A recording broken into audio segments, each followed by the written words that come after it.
சரி சரி கோவப்படாதீங்க. அப்படின்னா இந்த வேலையை வேற யாருக்கிட்டயாவது ஒப்படைங்க. ஏன் சார் என்ன பண்ண போறீங்க? இன்னைக்கு நான் ரெஸ்ட் எடுத்து டயர்டாகி ரெஸ்ட் எடுத்துக்கிட்டு இருக்கேம்மா. என்ன தேவையில்லாம நீங்க டயர்டாக்கி ரெஸ்ட் எடுக்க வைக்காதீங்க. ஷின்சான் இப்படி எல்லாம் பேசக்கூடாது. ஸ்டவ் கிட்ட யாரும் நெருங்காதீங்க, அது சூடா இருக்கு.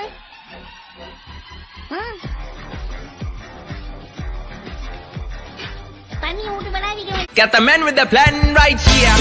Bringing swag with the man right here. Leaving it up. பயங்கர பிஸியோ பார்த்தா தெரியல. சமைச்சுக்கிட்டு இருக்கேன். இன்னைக்கு உங்க அப்பாவோட ஃப்ரெண்டு வீட்டுக்கு வரேன்னு இருக்காரு. அதனால சீக்கிரம் போய் சில பொருட்கள் எல்லாம் வாங்கிட்டு வா. ஐயோ அப்படியா? என்ன அப்படியாங்கிற? பார்த்தா தெரியல, நான் பிஸியா இருக்கேன்ல. தெரியுது. இந்த மாதிரி நேரத்துல நீ அம்மாவுக்கு உதவியா இருக்கணும். சமத்து பையனா போய் பொருட்களை எல்லாம் வாங்கிட்டு வந்துரு.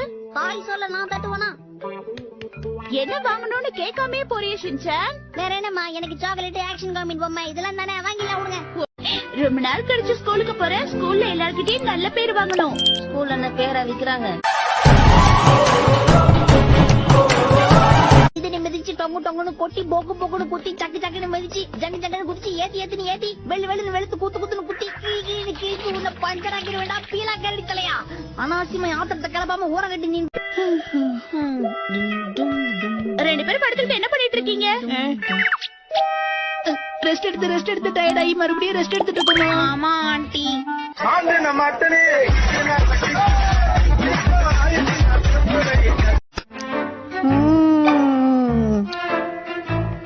சூப்பர். ஷின்சான் எங்க இருக்க? நான் வந்துட்டே இருக்கேன். என்னப்பா இது? எப்படி நம்ம கெட்டப்? ஷின்சான் என்ன வேஷம் இது? நாங்க ராணிங்க மாதிரி ட்ரெஸ் பண்ணிட்டு வந்தா நீ காட்டுவாசி மாதிரி ட்ரெஸ் பண்ணிட்டு வந்திருக்க. என்னம்மா நீங்க நம்ம பரம்பரை பழக்கத்தை மறக்கலாமா? இது ஃபேமிலி போட்டோ, அதனால நம்ம ஃபேமிலிக்கு ஏத்த மாதிரி ட்ரெஸ் பண்ணு.